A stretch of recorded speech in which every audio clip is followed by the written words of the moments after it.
വുളൂഇലെ സുന്നത്തുകൾ, അയാളുടെ പാപങ്ങൾ അതായത് ചെറുദോഷങ്ങളെല്ലാം പൊറുക്കപ്പെടും എന്ന് ഹദീസുകൾ നമ്മെ പഠിപ്പിക്കുന്നുണ്ട്. എന്റെ സമുദായത്തിന് പ്രയാസമാകും എന്ന് ഞാൻ മനസ്സിലാക്കിയിട്ടില്ലായിരുന്നുവെങ്കിൽ എല്ലാ വുളൂഇലും ബിസ്മി ചൊല്ലൽ നിർബന്ധമാക്കുമായിരുന്നു. അതേസമയം ഇടത്തേത് കൊണ്ട് തുടങ്ങിയാലും വുളൂ ഒക്കെ സ്വഹീഹാകുമെങ്കിലും അതിന്റെ സുന്നത്തായ രൂപം ആദ്യം വലത്തേ കൈ, പിന്നെ ഇടത്തേ കൈ. അസ്സലാമു അലൈക്കും വറഹ്മത്തുള്ളാഹി വബറകാതുഹു. അഊദു ബില്ലാഹി മിനശ് ശൈത്വാനിർ റജീം. ബിസ്മില്ലാഹിർ റഹ്മാനിർ റഹീം. അൽഹംദുലില്ലാഹി റബ്ബിൽ ആലമീൻ. അസ്സലാത്തു വസ്സലാമു അലാ സയ്യിദിൽ മുർസലീൻ വഅലാ ആലിഹി വസ്വഹ്ബിഹി അജ്മഈൻ. അമ്മാ ബഅദ്. ഏറ്റവും ആദരണീയരായ എൻ്റെ ശബ്ദം ശ്രവിക്കുന്ന മാന്യ ശ്രോതാക്കൾ, സമ്പൂർണമായി വുളൂ ചെയ്യുക എന്നുള്ളത് വലിയ പുണ്യമുള്ള കാര്യമാകുന്നു. നബി സല്ലല്ലാഹു അലൈഹി വസല്ലമ തങ്ങൾ പഠിപ്പിച്ചു, ലാ യതവല്ലഉ റജുലുൻ മുസ്ലിമുൻ ഫയുഹ്സിനുൽ വുളൂഅ ഫയുസല്ലി സ്വലാഹ ഇല്ലാ ഗഫറല്ലാഹു ലഹു മാ ബൈനഹു വബൈന സ്വലാത്തി അല്ലതി തലീഹ. നബി സല്ലല്ലാഹു അലൈഹി വസല്ലമ തങ്ങൾ പഠിപ്പിക്കുകയാണ്, ഒരു മനുഷ്യൻ വുളൂ എടുക്കുന്നു, ആ വുളൂഇനെ അയാൾ വളരെ നല്ല രൂപത്തിൽ ചെയ്യുന്നു, എന്നിട്ട് അദ്ദേഹം നിസ്കരിക്കുന്നു.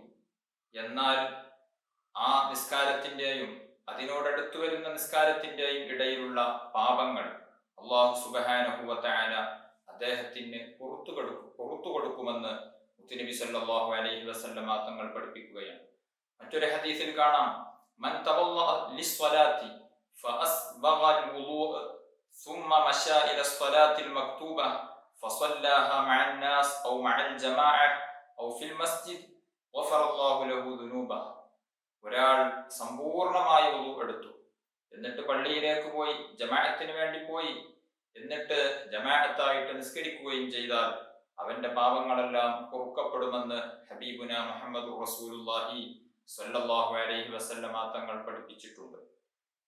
ഈ ഹദീസിൽ വന്ന അസ്ബഗൽ വുളൂ, അതായത് ഇസ്ബാഗുൽ വുളൂ എന്ന് പറഞ്ഞാൽ സമ്പൂർണമായി വുളൂഇന്റെ മുഴുവൻ ആദാബുകളും സുന്നത്തുകളും ഒക്കെ പാലിച്ചുകൊണ്ട് വുളൂ എടുക്കുകയാണ് എങ്കിൽ അയാളുടെ സർവ പാപങ്ങളും പൊറുക്കപ്പെടുമെന്ന് ഹദീസുകളിൽ വന്നിട്ടുണ്ട്. ആ വുളൂവോടുകൂടെ നിസ്കരിച്ചു, ആ നിസ്കാരം പൂർത്തിയാകലോടുകൂടെ അയാളുടെ പാപങ്ങൾ അതായത് ചെറുദോഷങ്ങളെല്ലാം പൊറുക്കപ്പെടും എന്ന് ഹദീസുകൾ നമ്മെ പഠിപ്പിക്കുന്നുണ്ട്. വൻദോഷങ്ങൾ പൊറുക്കപ്പെടണമെങ്കിൽ തൗബ വേണ്ടതുണ്ട്. അതേസമയം ചെറുദോഷങ്ങൾ നമ്മുടെയൊക്കെ പല സുഹൃതങ്ങളെ കൊണ്ടും പല നല്ല അമലുകളെ കൊണ്ടും ചെറുദോഷങ്ങൾ അല്ലാഹു സുബ്ഹാനഹു വ തആല പുറത്തു തരുന്നതാണ്. അങ്ങനെ ചെറുദോഷങ്ങൾ പൊറുക്കപ്പെടാൻ കാരണമാകുന്ന ഒരു കർമ്മമാണ് സമ്പൂർണമായി വുളൂ ചെയ്യുക എന്നുള്ളത്. സമ്പൂർണമായി വുളൂ ചെയ്യേണ്ടത് അതിന്റെ മുഴുവൻ സുന്നത്തുകളെയും അദബുകളെയും പാലിച്ചുകൊണ്ടാണ്. വുളൂഇന്റെ ഏതാനും ചില സുന്നത്തുകളെ നമുക്ക് പരിചയപ്പെടാം. വുളൂഇന്റെ തുടക്കത്തിൽ ഉണ്ടാകേണ്ട ഒരു സുന്നത്ത്, 2 മുൻകൈകൾ കയ്യുക, വായിൽ വെള്ളം കൊപ്പിളിക്കുക, മൂക്കിൽ വെള്ളം കയറ്റിച്ചീറ്റുക എന്നുള്ള സുന്നത്ത് നമുക്കൊക്കെ അറിയാവുന്നതാണ്. ആദ്യമായി നാം നമ്മുടെ കൈ രണ്ടും 3 പ്രാവശ്യം മുൻകൈ കഴുകുകയാണ്, 3 പ്രാവശ്യം. അങ്ങനെ 3 പ്രാവശ്യം കഴുകുന്ന സമയത്ത് ആദ്യമായി മനസ്സുകൊണ്ട് നിയ്യത്ത് വെക്കണം. ആ നിയ്യത്ത് വെക്കുന്നത് നാവ് കൊണ്ട് പറയുക എന്നുള്ളതും സുന്നത്താണ്. നവൈതു സുനനൽ വുളൂഅ, വുളൂഇന്റെ സുന്നത്തുകളെ ഞാൻ കരുതി, വുളൂഇന്റെ സുന്നത്തുകളെ ഞാൻ വീട്ടുന്നു എന്നേതെങ്കിലും ഒരു നിയ്യത്ത് വെച്ചതിന് ശേഷം അഊദു ബില്ലാഹി മിനശ് ശൈത്വാനിർ റജീം എന്ന് അഊദു ഓതേണ്ടതുണ്ട്. ശേഷം ബിസ്മി ചൊല്ലേണ്ടതുണ്ട്. ബിസ്മില്ലാഹ് എന്ന് ചുരുങ്ങിയ രൂപത്തിൽ പറഞ്ഞാലും മതി. ബിസ്മിയുടെ സമ്പൂർണമായ രൂപം ബിസ്മില്ലാഹിർ റഹ്മാനിർ റഹീം എന്നുള്ളതാണ്. ഏതൊരു നല്ല കാര്യത്തിനും ബിസ്മി ചൊല്ലുക എന്നുള്ളത് വളരെ പ്രധാനപ്പെട്ടതാണ്. വിശുദ്ധ ഖുർആൻ പാരായണം തുടങ്ങുമ്പോൾ, അതുപോലെ തന്നെ വീട്ടിലേക്ക് പ്രവേശിക്കുമ്പോൾ, പള്ളിയിലേക്ക് പ്രവേശിക്കുമ്പോൾ, സൂർമയിടുമ്പോൾ, ഭക്ഷണം കഴിക്കാൻ തുടങ്ങുമ്പോൾ, വെള്ളം കുടിക്കാൻ തുടങ്ങുമ്പോൾ, വുളൂ എടുക്കുമ്പോൾ, കുളിക്കാൻ തുടങ്ങുമ്പോൾ, അതുപോലെ തന്നെ തയമ്മും ചെയ്യാൻ തുടങ്ങുമ്പോൾ തുടങ്ങി അറവ് നടത്തുമ്പോൾ, എന്തിലധികം ഭാര്യ ഭർത്താക്കന്മാർ തമ്മിൽ ശാരീരിക ബന്ധത്തിൽ ഏർപ്പെടുന്ന സമയം വരെ അതിൻ്റെയൊക്കെ തുടക്കത്തിൽ, പ്രാരംഭഘട്ടത്തിൽ ബിസ്മി ചൊല്ലൽ പ്രത്യേകം സുന്നത്തുണ്ട്. വുളൂഇന്റെ തുടക്കത്തിൽ ബിസ്മി ചൊല്ലേണ്ടതുണ്ട്. ആ ബിസ്മി തുടക്കത്തിൽ ഒരാൾ ഉപേക്ഷിച്ചാൽ അല്ലെങ്കിൽ മറന്നുപോയാൽ ഇടയിൽ ബിസ്മില്ലാഹി അവ്വലഹു വ ആഖിറഹു എന്ന് ചൊല്ലിയാൽ മതിയാകുന്നതാണ്. ഏതായിരുന്നാലും ബിസ്മി ചൊല്ലിയിട്ടായിരിക്കണം വുളൂ തുടങ്ങേണ്ടത്. ശേഷം അഷ്ഹദു അല്ലാ ഇലാഹ ഇല്ലല്ലാഹു വഹ്ദഹു ലാ ശരീക ലഹു വഅഷ്ഹദു അന്ന മുഹമ്മദൻ അബ്ദുഹു വറസൂലുഹു അൽഹംദുലില്ലാഹില്ലദീ ജഅലൽ മാഅ ത്വഹൂറ എന്ന് പറയുന്ന ദിക്റ് ചൊല്ലി 3 പ്രാവശ്യം മുൻകൈ രണ്ടും കഴുകേണ്ടതുണ്ട്. മുൻകൈ കഴുകുമ്പോൾ നാം ശ്രദ്ധിക്കേണ്ടത്, പുരുഷന്മാരൊക്കെ പള്ളിയിൽ പോയി ഹൗദിൽ വുളൂ എടുക്കുന്ന സമയത്ത് നമ്മുടെ കയ്യിൽ വല്ല വൃത്തികേടുകളും ഉണ്ട് എങ്കിൽ കൈ കഴുകിയതിന് ശേഷമാണ് ഹൗദിൽ മുക്കാൻ പാടുള്ളൂ എന്ന് പ്രത്യേകം ശ്രദ്ധിക്കേണ്ടതുണ്ട്. അതേസമയം അതുപോലെ തന്നെ നമ്മുടെ വീട്ടിലെ പാത്രങ്ങളിൽ വെച്ചാണ് വുളൂ എടുക്കുന്നത് എങ്കിൽ, ഇന്ന് നമ്മുടെ വീട്ടിലൊക്കെ ടാപ്പ് ഉള്ളത് കൊണ്ട് അതിൽ വെച്ചായിരിക്കും നാം അതിൽ നിന്നുള്ള വെള്ളം കൊണ്ടായിരിക്കും വുളൂ എടുക്കുന്നത്. അതേസമയം കൈ ഏതെങ്കിലും പാത്രത്തിലേക്കോ ഹൗദിലേക്കോ ഒക്കെ മുക്കുകയാണ് എങ്കിൽ ആദ്യമായി കൈ ഒന്ന് കഴുകേണ്ടതുണ്ട്. അത് പ്രത്യേകം സുന്നത്ത് കൂടെയാകുന്നു. ഏതായിരുന്നാലും മുൻകൈ 3 പ്രാവശ്യം കഴുകിയതിന് ശേഷം അടുത്ത സുന്നത്ത് ബ്രഷ് ചെയ്യുക എന്നുള്ളതാണ്. പലപ്പോഴും പലരും ഒഴിവാക്കുന്ന ഒരു സുന്നത്താണത്. വുളൂ എടുക്കുമ്പോൾ ബ്രഷ് ചെയ്യൽ പ്രത്യേകം സുന്നത്താണ്. മിസ്വാക്ക് ചെയ്യുക എന്നുള്ളതിന് വലിയ പ്രതിഫലം ഉണ്ട്. നബി സല്ലല്ലാഹു അലൈഹി വസല്ലമ തങ്ങൾ പറഞ്ഞു, അസ്സിവാകു മത്ഹറത്തുൽ ലിൽ ഫമി മർളാത്തുൽ ലിർറബ്ബ്. മിസ്വാക്ക് ചെയ്യുക, ബ്രഷ് ചെയ്യുക എന്നുള്ളത് വായ വൃത്തിയാക്കുന്നതാണ്, അതോടൊപ്പം റബ്ബിന്റെ പ്രീതി കരസ്ഥമാക്കാൻ പറ്റുന്ന ഒന്നുമാകുന്നു. മറ്റൊരു ഹദീസിൽ മുത്തുനബി പഠിപ്പിച്ചിട്ടുണ്ട്, വലൗലാ അൻ അശുഖ അലാ ഉമ്മത്തി ലഅമർതുഹും ബിസ്സിവാക് ഇൻദ കുല്ലി വുളൂ. എന്റെ സമുദായത്തിന് പ്രയാസമാകും എന്ന് ഞാൻ മനസ്സിലാക്കിയിട്ടില്ലായിരുന്നുവെങ്കിൽ എല്ലാ വുളൂഇലും ബിസ്മി ചൊല്ലാൽ നിർബന്ധമാക്കുമായിരുന്നു. എന്റെ സമുദായത്തിന് അത് പ്രയാസമാകും എന്ന് മനസ്സിലാക്കിയത് കൊണ്ടാണ് വുളൂഇന്റെ തുടക്കത്തിൽ ബിസ്മി ചൊല്ലൽ ഞാൻ നിർബന്ധമാക്കാത്തത്. ഏതായിരുന്നാലും വളരെ പ്രധാനപ്പെട്ട ഒരു സുന്നത്താണ് ബ്രഷ് ചെയ്യുക എന്നുള്ളത്. എല്ലാ സമയവും വുളൂ എടുക്കുന്ന സമയത്ത് 3 പ്രാവശ്യം കൈ കഴുകിയതിന് ശേഷം ബ്രഷ് ചെയ്യേണ്ടതുണ്ട്. നിസ്കാര സമയത്തും ബ്രഷ് ചെയ്യുക എന്നുള്ളത് പ്രത്യേകം സുന്നത്താണ്. വലൗലാ അൻ അശുഖ അലാ ഉമ്മത്തി ലഅമർതുഹും ബിസ്സിവാക് ഇൻദ കുല്ലി സ്വലാത്തി. എല്ലാ നിസ്കാര വേളയിലും ബ്രഷ് ചെയ്യുക എന്നുള്ളത് എന്റെ ഉമ്മത്തിന് പ്രയാസമാകുമായിരുന്നില്ല എങ്കിൽ ഞാൻ നിസ്കാര സമയത്ത് ബ്രഷ് ചെയ്യൽ അവർക്ക് നിർബന്ധമാക്കുമായിരുന്നു, അവരോട് അങ്ങനെ കൽപ്പിക്കുമായിരുന്നു. പക്ഷെ അത് നിർബന്ധമാക്കിയാൽ നമുക്കൊക്കെ പ്രയാസമായിരിക്കും എന്നതുകൊണ്ടാണ് അങ്ങനെ നിർബന്ധമാക്കാത്തത്. ഈ ഹദീസിൽ നിന്നൊക്കെ മനസ്സിലാകുന്നത് വുളൂ എടുക്കുമ്പോൾ വുളൂഇന്റെ സമയത്തും അതുപോലെ തന്നെ നിസ്കരിക്കുന്ന സമയത്തുമൊക്കെ ബ്രഷ് ചെയ്യുക എന്നുള്ളത് പ്രത്യേകം സുന്നത്തുള്ളതാകുന്നു. ഒരു ഹദീസിൽ കാണാം, റകഅത്താനി ബിസിവാകിൻ അഫ്ളലു മിൻ 70 റകഅത്തൻ ബിലാ സിവാക്. ബ്രഷ് ചെയ്യാതെയുള്ള നിസ്കാരം, ബ്രഷ് ചെയ്തുകൊണ്ടുള്ള നിസ്കാരം ബ്രഷ് ചെയ്യാതെ നിസ്കരിക്കുന്ന നിസ്കാരത്തെക്കാൾ 70 ഇരട്ടി പ്രതിഫലമുള്ള നിസ്കാരമാണ് എന്ന് ഹബീബുന മുഹമ്മദ് റസൂലുള്ളാഹി സ്വല്ലല്ലാഹു അലൈഹി വസല്ലമ തങ്ങൾ നമ്മെ പഠിപ്പിച്ചിട്ടുണ്ട്. ബ്രഷ് ചെയ്യുക എന്നുള്ളത് ഇസ്ലാം വളരെയധികം പ്രോത്സാഹിപ്പിക്കുകയും പ്രചോദനം ചെയ്യുകയും ചെയ്ത ഒരു പുണ്യകർമ്മമാകുന്നു, ഒരു സുന്നത്താകുന്നു. മിക്ക സമയത്തും ബ്രഷ് ചെയ്യൽ സുന്നത്തുണ്ട്. നോമ്പുകാരൻ ഉച്ചയ്ക്ക് ശേഷമുള്ള സമയം മാറ്റി നിർത്തിയാൽ നോമ്പുകാരൻ ഉച്ചയ്ക്ക് ശേഷം ബ്രഷ് ചെയ്യുക എന്നുള്ളത് കറാഹത്താണ്. വായ പകർച്ചയായാലോ വലിയ ദുർഗന്ധം ഉണ്ടെങ്കിലോ ബ്രഷ് ചെയ്യാം. അല്ലാതെ നോമ്പുകാരന് ഉച്ചയ്ക്ക് ശേഷം ബ്രഷ് ചെയ്യുക എന്നുള്ളത് കറാഹത്താണ്. അതല്ലാത്ത മുഴുവൻ ഘട്ടങ്ങളിലും നോമ്പുകാരൻ അല്ലാതിരിക്കുമ്പോൾ അതുപോലെ തന്നെ മറ്റുള്ള വേളകളിലുമൊക്കെ ബ്രഷ് ചെയ്യുക എന്നുള്ളത് പ്രത്യേകം സുന്നത്തുണ്ട്.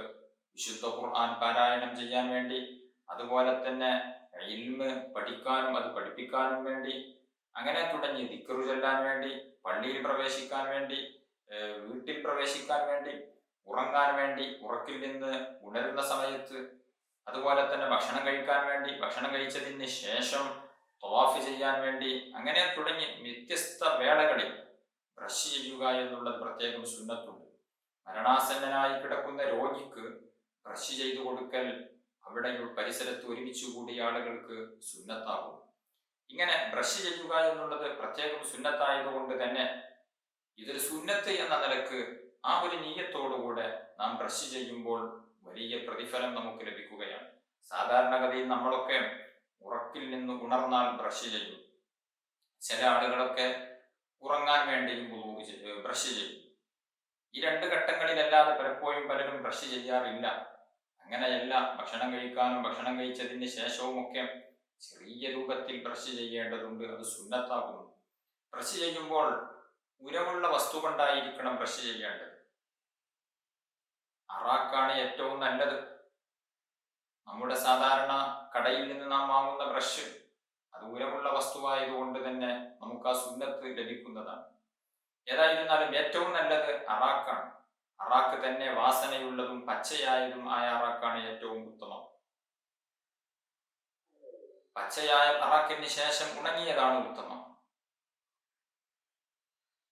ഉണങ്ങിയ അറാക്ക് തന്നെ ഒരൽപ്പം നനച്ച് കുതിർത്തതിന് ശേഷം ബ്രഷ് ചെയ്യുക എന്നുള്ളതാണ് ഏറ്റവും ഉത്തമം. പിന്നെ പച്ചയായ, നനവില്ലാത്ത പച്ചയായ അറാക്കാണ് ഏറ്റവും ഉത്തമം. ഏതായിരുന്നാലും ബ്രഷ് ചെയ്യേണ്ട രൂപം, നമ്മുടെ വായയിൽ പല്ലുകളിൽ ബ്രഷ് ചെയ്യേണ്ടത് വീതിയിലാണ് ബ്രഷ് ചെയ്യേണ്ടത്. നാവുകളിൽ ബ്രഷ് ചെയ്യേണ്ടതുണ്ട്, അത് നീളത്തിലാണ്.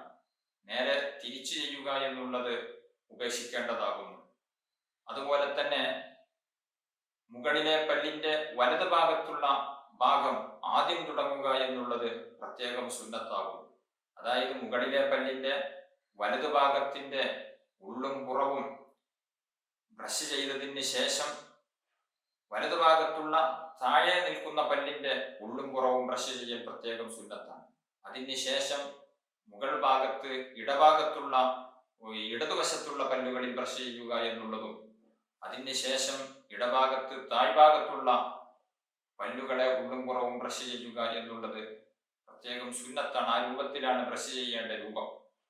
അതുപോലെ തന്നെ ബ്രഷ് പിടിക്കാനും ഒരു സുന്നത്തായ രൂപമുണ്ട്. ബ്രഷ് പിടിക്കേണ്ടത് വലത് കൈ കൊണ്ടാകുന്നു.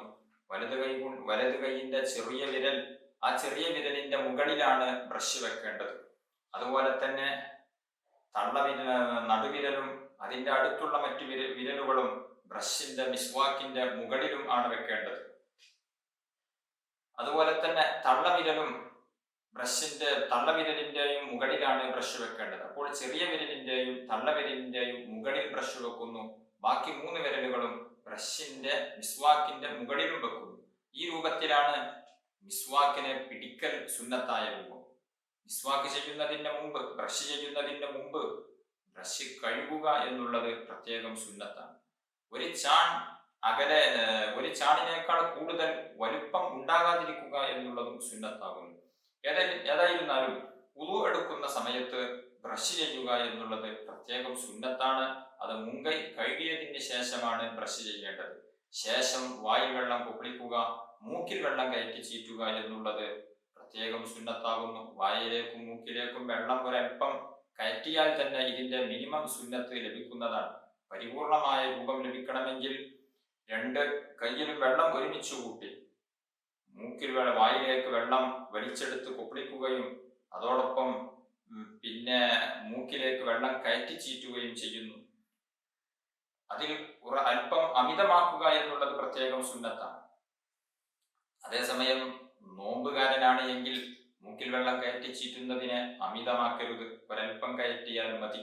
കാരണം മൂക്കിന്റെ ഉള്ളിലേക്ക് വെള്ളം തരിമൂക്കിലും കടന്ന് അപ്പുറത്തേക്ക് പോയാൽ നോമ്പ് മുറിയും. അതുകൊണ്ട് തന്നെ അമിതമാക്കാൻ പാടില്ല. നോമ്പുകാരന് അമിതമായി മൂക്കിലേക്ക് വെള്ളം കയറ്റി ചീറ്റുക എന്നുള്ളത് കറാഹത്താണ് എന്നുള്ളതാണ് കർമ്മശാസ്ത്ര പണ്ഡിതന്മാർ നമ്മെ പഠിപ്പിക്കുന്നത്.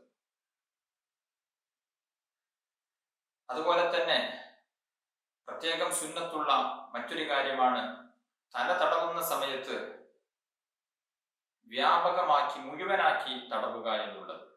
തലയെ മുഴുവൻ തടവുക എന്നുള്ളത് സുന്നത്താണ്. അല്പം തടവിയാലും മതി. അല്പം തടവിയാലും വുളൂഇ ശരിയാകും എന്നേ ഉള്ളൂ. അല്പമേ തടവാവൂ എന്നല്ല അതിൽ നിന്ന് മനസ്സിലാക്കേണ്ടത്. അല്പം തടവിയാലും മതി. പൂർണ്ണമായ രൂപം തല മുഴുവനും തടവുക എന്നുള്ളതാണ്. ചില പണ്ഡിതന്മാരൊക്കെ, ബഹുമാനപ്പെട്ട ഇമാം മാലിക് റളിയല്ലാഹു അൻഹു, അഹ്മദ് ബിൻ ഹംബൽ റളിയല്ലാഹു അൻഹു, ഈ രണ്ട് മഹത്തുക്കളുടെയും മദ്ഹബ് പ്രകാരം തല മുഴുവനും തടവുക എന്നുള്ളത് ഇസ്തിആബുർ റഅസ്, അതായത് തല മുഴുവൻ തടവുക എന്നുള്ളത് നിർബന്ധമാകുന്നു. നമ്മുടെ മദ്ഹബിൽ അല്പം തടവിയാൽ മതി.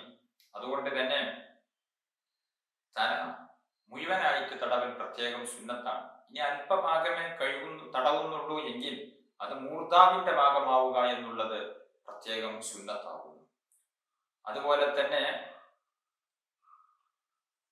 തല മുഴുവനും തടവേണ്ടതിന്റെ രൂപം, 2 തള്ളവിരലുകളും നമ്മുടെ ഈ കഴുനെറ്റിയുടെ ഭാഗത്ത് അല്ലെങ്കിൽ ഈ ഭാഗത്ത് വെച്ചതിന് ശേഷം, ചെന്നി എന്നൊക്കെ ചിലർ പറയും, ഈ ഭാഗത്ത് തള്ളവിരൽ വെച്ചതിന് ശേഷം 2 മറ്റു വിരലുകൾ ചേർത്ത് പിടിച്ചുകൊണ്ട് നമ്മുടെ തലയുടെ പിറകിലേക്ക് കൊണ്ടുപോകും. വലിയ മുടിയുള്ള ആളുകളൊക്കെയാണെങ്കിൽ കൊണ്ടുപോയ വിരലുകൾ ഇങ്ങോട്ട് തന്നെ തിരിച്ചു കൊണ്ടുവരലും വേണ്ടതുണ്ട്. കാരണം മറയുന്ന മുടികളുണ്ട് എങ്കിൽ അതിന്റെ ഒരു ഭാഗം മാത്രമേ നനഞ്ഞിട്ടുണ്ടാവുകയുള്ളൂ. അതുകൊണ്ട് അത് തിരിച്ച് ഇങ്ങോട്ട് കൊണ്ടുവരിക എന്നുള്ളതും പ്രത്യേകം സുന്നത്ത്. അതേസമയം ചെറിയ മുടിയാണെങ്കിൽ അങ്ങനെ തിരിച്ചു കൊണ്ടുവരേണ്ടതില്ല. ഇങ്ങനെയാണ് തല പൂർണ്ണമായും തടവുന്നതിന്റെ രൂപം. ചെവി തടവുക എന്നുള്ളതും പ്രത്യേകം സുന്നത്താകുന്നു. ചെവിയുടെ ഉള്ളും പുറവും ഒക്കെ തടവുക എന്നുള്ളത് പ്രത്യേകം സുന്നത്താകുന്നു. തള്ളവിരൽ കൊണ്ടും ചൂണ്ടുവിരൽ കൊണ്ടുമാണ് ചെവി തടവേണ്ടത്. ചെവി തടവുമ്പോൾ പ്രത്യേകം ശ്രദ്ധിക്കേണ്ടത് തല തടവാൻ ഉപയോഗിച്ച വെള്ളം കൊണ്ടാവരുത്. തല തടവിയതിന് ശേഷം പുതിയ വെള്ളം എടുത്തുകൊണ്ട്, പുതിയ വെള്ളം നനച്ചുകൊണ്ടായിരിക്കണം നമ്മുടെ ചെവി തടവേണ്ടത്. അത് പ്രത്യേകം സുന്നത്താകുന്നു. ചില ആളുകൾ നേരെ തല തടവിയ ആ കൈ കൊണ്ട് തന്നെ പുതിയ വെള്ളം സെലക്ട് ചെയ്യാതെ, പുതിയ വെള്ളം എടുക്കാതെ ചെവി തടവുന്നതായി ശ്രദ്ധയിൽപ്പെട്ടിട്ടുണ്ട്. അത് സുന്നത്തിന് വിരുദ്ധമാണ്.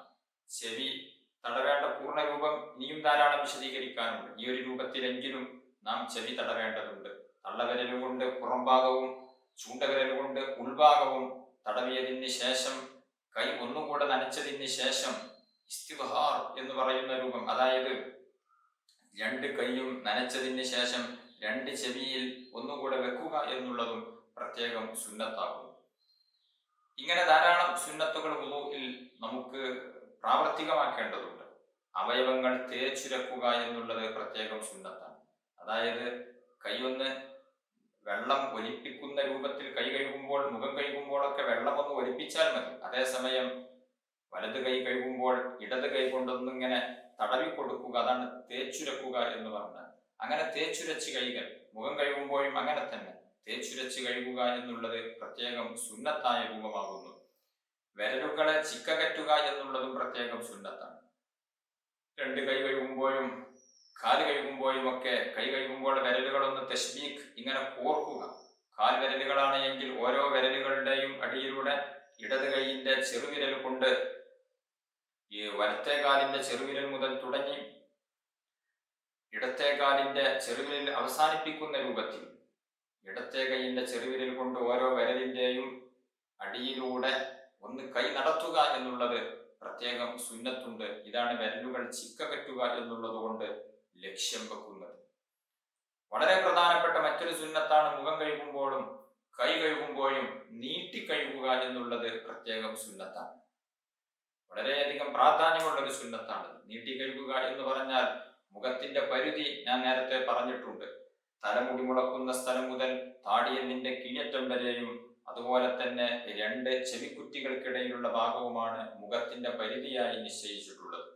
അതുപോലെ തന്നെ കൈയിന്റെ പരിധി, കൈ കഴുകൽ നിർബന്ധമായ രൂപം മുട്ടുവരെയാണ്. അതേസമയം ഒരൽപ്പം കയറ്റി കഴുകുക എന്നുള്ളത് പ്രത്യേകം സുന്നത്താകുന്നു. മുഖം കഴുകുന്ന സമയത്ത് തലയുടെ കുറച്ച് മുൻവശം മുതൽ തുടങ്ങി അതുപോലെ തന്നെ ചെവിയും ഒക്കെ ഉൾപ്പെടുത്തി നമ്മുടെ താടിയെല്ലിന്റെ അടിഭാഗത്തേക്കും ഒക്കെ കൊണ്ടുപോയി ആ ഒരു രൂപത്തിൽ നീട്ടി കഴുകുക എന്നുള്ളത്, പൂർണ്ണമായി കഴുകുക എന്നുള്ളത് പ്രത്യേകം സുന്നത്താണ്. അതുപോലെ തന്നെ കൈ കഴുകുന്ന സമയത്ത് മുട്ടിന്റെ മുകളിലേക്ക് അല്പം കൂടെ കയറ്റി, പറ്റുമെങ്കിൽ ഏകദേശം തോള് വരെയൊക്കെ കയറ്റി നീട്ടി കഴുകുക എന്നുള്ളത് പ്രത്യേകം സുന്നത്തുണ്ട്. അങ്ങനെ കഴുകുന്നവർക്ക് വലിയ പ്രതിഫലവും മുത്തുനബി സല്ലല്ലാഹു അലൈഹി വസല്ലമ തങ്ങൾ ഓഫർ ചെയ്തിട്ടുണ്ട്. മുത്തുനബി സല്ലല്ലാഹു അലൈഹി വസല്ലമ തങ്ങൾ പറഞ്ഞു, ഇന്ന ഉമ്മത്തി യുദ്അഊന യൗമൽ ഖിയാമത്തി ഖുർറൻ മുഹജ്ജലീന മിൻ ആസാരിൽ വുളൂഅ് ഫമൻ ഇസ്തത്അഅ മിൻകും അൻ യുതീല ഖുർറതഹു വതഹ്ജീലഹു ഫല്യഫ്അൽ. എന്റെ ഉമ്മത്ത് അന്ത്യനാളിൽ ഉറം മുഹജ്ജിലീൻ മിൻ ആസാരിൽ വുളു എടുത്ത കാരണത്താൽ, വുളുവിന്റെ അടയാളം കാരണത്താൽ മുഖവും കൈകാലുകളും പ്രകാശിച്ചവരെ എന്ന് വിളിക്കപ്പെടുന്ന ആള് പരലോകത്ത്. അതുകൊണ്ട് ആർക്കെങ്കിലും അങ്ങനെ നീട്ടിക്കഴുകാൻ സാധിക്കുമെങ്കിൽ അവനങ്ങനെ ചെയ്തു കൊള്ളട്ടെ എന്ന് മുത്തുനബി സല്ലല്ലാഹു അലൈഹി വസല്ലമ തങ്ങൾ പഠിപ്പിച്ചിട്ടുണ്ട്. നാളെ പാരത്രിക ലോകത്ത് നമ്മുടെ മുഖവും കൈകാലുകളും നമ്മൾ എത്രമാത്രം നീട്ടിക്കഴുകിയോ അത്രയും ഭാഗങ്ങൾ വലിയ പ്രകാശമുള്ളതായിരിക്കും എന്ന് പറഞ്ഞാൽ നമുക്കവിടെ പ്രത്യേക പരിഗണനയുണ്ടാവും. ഏവരും നമ്മെ ശ്രദ്ധിക്കും. ആ രൂപത്തിൽ മുഖത്തിനും കൈകാലുകൾക്കുമൊക്കെ പ്രത്യേക ആകർഷണീയവും പ്രത്യേക പ്രകാശവും ഉണ്ടാകാൻ ഈ ഒരു കർമ്മം കാരണമാകും എന്നുള്ളത് കൊണ്ട് തന്നെ എടുക്കുന്ന സമയത്ത് ഒരൽപ്പമെങ്കിലും കൈകാലുകളും മുഖവും നീട്ടിക്കഴുകേണ്ടതുണ്ട്. കാല് നീട്ടിക്കഴുകുമ്പോൾ ഏകദേശം മുട്ടുവരെ നീട്ടിക്കഴുകുക എന്നുള്ളത് പ്രത്യേകം സുന്നത്താകുന്നു. അതുപോലെ തന്നെ കൈ നീട്ടിക്കഴുകുമ്പോഴും ഏകദേശമൊക്കെ തോളിന്റെ ഭാഗം എത്തുന്നത് വരെയെങ്കിലും അത് നീട്ടിക്കഴുകുക എന്നുള്ളത് സുന്നത്താണ്. അത്രയല്ലെങ്കിൽ അതിന്റെ പകുതിയെങ്കിലും തണ്ടൻകാല് വരെയെങ്കിലും നീട്ടിക്കഴുകുക എന്നുള്ളത് പ്രത്യേകം സുന്നത്താണ്. വലത്തേതിനെ മുന്തിക്കുക എന്നുള്ളത് പ്രത്യേകം സുന്നത്താകുന്നു. കൈ കഴുകുന്ന സമയത്തും കാല് കഴുകുന്ന സമയത്തും വലത്തേതിനെയായിരിക്കണം ആദ്യം തുടങ്ങേണ്ടത്. അതേസമയം ഇടത്തേത് കൊണ്ട് തുടങ്ങിയാലും വുളു ഒക്കെ സ്വഹീഹാകുമെങ്കിലും അതിന്റെ സുന്നത്തായ രൂപം ആദ്യം വലത്തേ കൈ പിന്നെ ഇടത്തേ കൈ, ആദ്യം വലത്തേ കാൽ പിന്നെ ഇടത്തേ കാൽ. മുഖം കഴുകുന്ന സമയത്ത് രണ്ട് കൈ ഒരുമിച്ച് കൂട്ടി വെള്ളം ശേഖരിച്ചുകൊണ്ട് മുഖം കഴുകുമ്പോൾ അവിടെ ആദ്യം വലത്തേത് പിന്നെ ഇടത്തേത് എന്നൊന്നില്ല. മുഖം കഴുകുന്ന സമയത്ത് തലയുടെ മുൻഭാഗം മുതലാണ് തുടങ്ങേണ്ടത്. പല ആളുകളും മുഖം കഴുകുമ്പോൾ മൂക്കിന്റെ ഭാഗം ആദ്യം തുടങ്ങുന്നതായി കാണാം. അങ്ങനെയല്ല, തലയുടെ മുൻവശം മുതൽ നെറ്റിയുടെ മുകളിൽ ഒരൽപ്പം കയറ്റി കൈകണമല്ലോ, ആ ഭാഗം മുതൽ തുടങ്ങി മുഖം കഴുകുകയാണ് പ്രത്യേകം വേണ്ടത്. അതേസമയം ചില ആളുകൾക്ക് കൈ മുറിഞ്ഞവരുണ്ടാകും. അവർക്ക് എല്ലാ ഭാഗവും ഒരുമിച്ച് വെള്ളം എത്തിക്കാൻ സാധിക്കണമെന്നില്ല. അവർ മുഖത്തിന്റെ വലതുവശം ആദ്യം കഴുകട്ടെ. അവർ ചെവി തടവുന്ന സമയത്തും ആദ്യം വലത്തെ ചെവി പിന്നീട് ഇടത്തെ ചെവി തടവട്ടെ. അതേസമയം രണ്ട് കൈയും പ്രവർത്തനശേഷിയുള്ളവർ അവർ രണ്ട് ചെവിയും ഒരുമിച്ചാണ് തടവേണ്ടത്. രണ്ട് മുൻകൈ ഒരുമിച്ചാണ് കഴുകേണ്ടത്. ഒരുമിച്ച് കഴുകേണ്ടതാണ് രണ്ട് മുൻകൈകൾ. അതുപോലെ തന്നെ രണ്ട് ചെവി തടവൽ ഒക്കെ ഒരുമിച്ചാണ് ചെയ്യേണ്ടത്. അതേസമയം കൈ കഴുകുന്ന സമയത്തും കാല് കഴുകുന്ന സമയത്തും ആദ്യം വലത്തേത് പിന്നെ ഇടത്തേത് എന്നുള്ള സുന്നത്ത് പ്രത്യേകം പാലിക്കേണ്ടതുണ്ട്. ഏതൊരു കാര്യത്തിലും വലത്തേതിനെ മുന്തിക്കുക എന്നുള്ളത് പ്രത്യേകം സുന്നത്താകുന്നു. ചെരുപ്പ് ധരിക്കുമ്പോൾ ആദ്യം വലതു ചെരുപ്പ് ധരിക്കുക. ഊരിവെക്കുന്ന സമയത്ത് ആദ്യം ഇടത്തെ ചെരുപ്പ് ഊരിവെക്കുക. വസ്ത്രം ധരിക്കുന്ന സമയത്ത് ആദ്യം വലതുവശം തുടങ്ങുക. മുടി ചീകുന്ന സമയത്തും അതുപോലെ തന്നെ മുടി ചീകുന്ന സമയത്തും വലതുവശം ആദ്യം ചീകുക. ഇങ്ങനെ പല കാര്യങ്ങളിലും വലത്തേതിനെ മുന്തിക്കുക എന്നുള്ളത് പ്രത്യേകം സുന്നത്തുണ്ട്. മുത്തുനബി സല്ലല്ലാഹു അലൈഹി വസല്ലമ തങ്ങളുടെ ചര്യ അങ്ങനെയായിരുന്നു. അതുപോലെ തന്നെ നഖം വെട്ടുന്ന സമയത്ത് ആദ്യം വലത്തെ കൈയിന്റെ നഖമാണ് ആദ്യം വെട്ടേണ്ടത്, പിന്നെ ഇടത്തെ കൈ, പിന്നെ വലത്തെ കാല്, പിന്നെ ഇടത്തെ കാല്. വലത്തെ കൈയിന്റെ നഖം വെട്ടുമ്പോൾ തന്നെ ആദ്യം ചൂണ്ടുവിരലിൻ്റെതാകുന്നു വെട്ടേണ്ടത്, പിന്നെ അതിന്റെ അടുത്തുള്ള നടുവിരൽ, പിന്നെ അതിന്റെ അടുത്തുള്ളത്, പിന്നീട് വലത്തെ കൈയിന്റെ ചെറിയ വിരൽ, അതിന് ശേഷമാണ് വലത്തെ വിരലിന്റെ തള്ളവിരൽ വെട്ടേണ്ടത്. പിന്നെ ഇടത്തെ കൈയിന്റെ ചെറുവിരൽ മുതൽ തുടങ്ങി തള്ളവിരൽ അവസാനിപ്പിക്കുന്നു. ഈ ഒരു രൂപത്തിലാണ് നഖം മുറിക്കേണ്ട രൂപം. ഇൻഷാ അല്ലാഹ് അതിനെ കുറിച്ച് പിന്നീട് വിശദമായി നമുക്ക് ചർച്ച ചെയ്യാം. അതായത് നാം ദുആ ചെയ്യുന്നത് പോലെ കൈകൾ പിടിക്കുകയാണ് എങ്കിൽ ഈ തള്ളവിരൽ അങ്ങ് മാറ്റിവെച്ച്, ചൂണ്ടുവിരലാണല്ലോ വലത്തേതായി ആദ്യം വരുന്നത്, ആദ്യം ഇതിനെ, പിന്നെ തൊട്ടടുത്തുള്ള നടുവിരൽ, പിന്നെ തൊട്ടടുത്തുള്ള വിരൽ, പിന്നീട് ചൂണ്ടുവിരൽ, പിന്നീട് ഇത് നാലും വെട്ടിയതിന് ശേഷം നമ്മുടെ തള്ളവിരൽ വെട്ടുന്നു. പിന്നീട് ഇടത് കൈയിന്റെ ചെറുവിരൽ മുതൽ തുടങ്ങി തള്ളവിരൽ അവസാനിപ്പിക്കുന്നു. കാലിന്റെ നഖം വെട്ടുമ്പോൾ വലത്തെ കാലിന്റെ ചെറുവിരൽ മുതൽ തുടങ്ങി ഇടത്തെ കാലിന്റെ ചെറുവിരലിൽ അവസാനിപ്പിക്കുന്ന രൂപത്തിലാണ് നഖം വെട്ടേണ്ടത്. ഈ ഒരു രൂപത്തിൽ നഖം വെട്ടുക. ഇങ്ങനെ മിക്ക ഭാഗങ്ങളിലും വലത്തേതിനെ മുന്തിക്കുക എന്നുള്ളത് പ്രത്യേകം സുന്നത്തുണ്ട്. ചില ഘട്ടങ്ങളിൽ ഇടത്തേതിനെ മുന്തിക്കേണ്ടതുണ്ട്. ചെരുപ്പ് ഊരി വെക്കുന്ന സമയത്ത്, വസ്ത്രം ഊരി വെക്കുന്ന സമയത്തൊക്കെ ഇടത്തേതിനെയാണ് മുന്തിക്കേണ്ടത്. അതുപോലെ തന്നെ മറ്റൊരു സുന്നത്താണ്, നമ്മൾ ചിലപ്പോൾ കോരിയെടുത്തായിരിക്കും വുളു എടുക്കുന്നത്. ഹൗദിൽ നിന്ന് വെള്ളം കൈകൊണ്ട് കോരി ഉളു എടുക്കുകയാണ് എങ്കിൽ, അല്ലെങ്കിൽ പാത്രത്തിൽ നിന്ന് വെള്ളം കോരി എടുക്കുകയാണ് എങ്കിൽ, ആ പാത്രത്തിന്, ആ ഹൗദിനെ നമ്മുടെ വലതുവശത്ത് ആക്കി വെക്കുക എന്നുള്ളത് പ്രത്യേകം സുന്നത്താണ്. സാധാരണഗതിയിൽ നമ്മളൊക്കെ ഹൗദിൽ നിന്ന് ഉളു എടുക്കുമ്പോൾ ഹൗദിനെ മുൻവശത്താക്കിയിട്ട് നമ്മൾ ഉളു എടുക്കും. എന്നാൽ സുന്നത്ത് അങ്ങനെയല്ല. നമ്മൾ കിബിലാക്ക് തിരിഞ്ഞിട്ട് ഹൗദ് അല്ലെങ്കിൽ പാത്രം എന്താണോ ഉള്ളത് അത് വലതുവശത്ത് വരുന്ന രൂപത്തിലാണ് ക്രമീകരിക്കേണ്ടത്. അങ്ങനെയാണ് ഉളു എടുക്കേണ്ടത്. അതേസമയം ചൊരിക്കപ്പെടുന്ന വസ്തുവിൽ നിന്നാണ് ഉളു എടുക്കുന്നത്. വെള്ളം ഇങ്ങോട്ട് ചൊരിച്ചു തരികയാണ്. നമ്മുടെ നാട്ടിലൊക്കെ പറയുന്ന കിണ്ടി എന്ന് പറയുന്ന ഒരു പാത്രമുണ്ട്. ആ പാത്രത്തിൽ വെച്ച് അതിൽ നിന്ന് വെള്ളം ഇങ്ങോട്ട് ചൊരിക്കുകയാണ്. അതുപോലെ തന്നെ ടാപ്പിൽ നിന്ന് ഉളു എടുക്കുമ്പോൾ ടാപ്പ് തിരിച്ചാൽ വെള്ളം ഇങ്ങോട്ട് ഒലിച്ചു വരികയാണ്, ചൊരിക്കുകയാണ്. അതിൽ നിന്നൊക്കെ ഉളു എടുക്കുകയാണ് എങ്കിൽ അതിനെ ഇടതുവശത്താക്കുക എന്നുള്ളതും പ്രത്യേകം സുന്നത്തുണ്ട്. ചുക്കിച്ചുളിഞ്ഞ സ്ഥലങ്ങളൊക്കെ പ്രത്യേകം സൂക്ഷിച്ചു കഴിയേണ്ടതുണ്ട്. നമ്മുടെ പീളക്കുഴി, അതുപോലെ തന്നെ കൈമുട്ടിന്റെയും കാലിന്റെ മടമ്പ്, കാലിന്റെ നെരിയാണി തുടങ്ങിയ ഭാഗങ്ങളെല്ലാം ചുളിഞ്ഞു നിൽക്കുന്ന ചില ഭാഗങ്ങളുണ്ട്. അത്തരം ഭാഗങ്ങളെല്ലാം പ്രത്യേകം സൂക്ഷിച്ചു കഴിയേണ്ടതുണ്ട്. അതുപോലെ തന്നെ മറ്റൊരു പ്രത്യേകം ശ്രദ്ധിക്കേണ്ടതാണ്, മോതിരം ധരിച്ച ആളുകളുണ്ട് എങ്കിൽ ആ മോതിരം അഴിച്ചു വെക്കുക എന്നുള്ളത് സുന്നത്താണ്. മോതിരത്തിന്റെ ഉള്ളിൽ വെള്ളം എത്തുക എന്നുള്ളത് നിർബന്ധമാണ്. ചിലപ്പോൾ മോതിരം ഒന്ന് ചലിപ്പിച്ചു കൊടുത്താൽ വെള്ളം എത്തും. അങ്ങനെയാണ് എങ്കിൽ അത് ഊരിവെക്കൽ നിർബന്ധമില്ല. എന്നിരുന്നാലും ഊരിവെക്കുക എന്നുള്ളത് പ്രത്യേകം സുന്നത്തായ കാര്യമാകുന്നു. ഇനിയും ധാരാളം സുന്നത്തുകളുണ്ട്. ഇൻഷാ അള്ളാഹ് അടുത്ത ക്ലാസ്സിൽ നമുക്ക് ചർച്ച ചെയ്യാം. അള്ളാഹു സുബ്ഹാനഹു വ തആല നമ്മൾ പറഞ്ഞതും കേട്ടതും സ്വാലിഹായ അമലായി നമ്മിൽ നിന്ന് കബൂൽ ചെയ്യുമാറാവട്ടെ. അർഹമുർ റഹീമീനായ അള്ളാഹ്, ഞങ്ങളുടെ ആവശ്യങ്ങളെല്ലാം നിറവേറ്റി തരണം റഹ്മാനെ. ഞങ്ങളുടെ പാപങ്ങൾ നീ പുറത്തു തരണം റഹ്മാനെ. രോഗങ്ങൾക്ക് ശിഫാ നൽകണം അള്ളാഹ്. ഞങ്ങളുടെ എല്ലാവിധ ഉദ്ദേശങ്ങളും നീ നിറവേറ്റി തരണം റഹ്മാനെ. അർഹമുർ റഹീമീനായ രാജസയ്യിദായ യജമാനനായ അള്ളാഹ്, വിശുദ്ധ റമളാൻ അനുകൂലമായി സാക്ഷി പറയുന്നവരിൽ ഞങ്ങളെ ഏവരെയും നീ ഉൾപ്പെടുത്തി അനുഗ്രഹിക്കണം റഹ്മാനെ. ആഖിബത്ത് നന്നായി മരിക്കാൻ നീ ഭാഗ്യം നൽകണം റഹ്മാനെ. വെള്ളിയാഴ്ച രാവിലോ വെള്ളിയാഴ്ച പകലിലോ കലിമത്തു തൗഹീദ് ഉച്ചരിച്ച് സ്വർഗം കണ്ട് മരിക്കാൻ നീ ഭാഗ്യം നൽകണം അല്ലാഹ്. അർഹമുർ റഹീമീനായ അല്ലാഹ്, ഞങ്ങളിൽ പലരുടെയും മാതാപിതാക്കൾ, വേണ്ടപ്പെട്ട പലരും ഇന്ന് ഖബറിലാണ്. അവരുടെ ഹദറത്തിലേക്ക് ഞങ്ങളിൽ പറഞ്ഞതിന്റെയും കേട്ടതിന്റെയും സവാബെത്തിക്കണം റഹ്മാനെ. അവർക്ക് നീ മഗ്ഫിറത്ത് നൽകണം അല്ലാഹ്. ഖബർ വിശാലമാക്കണം അല്ലാഹ്. നാളെ സ്വർഗീയ ലോകത്തവരെയും ഞങ്ങളെയും നീ ഒരുമിച്ച് കൂട്ടി അനുഗ്രഹിക്കണം റഹ്മാനെ. ആമീൻ ബിറഹ്മതിക യാ അർഹമർ റഹീമീൻ. വസല്ലല്ലാഹു അലാ ഖൈരി ഖൽഖിഹി സയ്യിദനാ മുഹമ്മദിൻ വആലിഹി വസഹ്ബിഹി അജ്മഈൻ.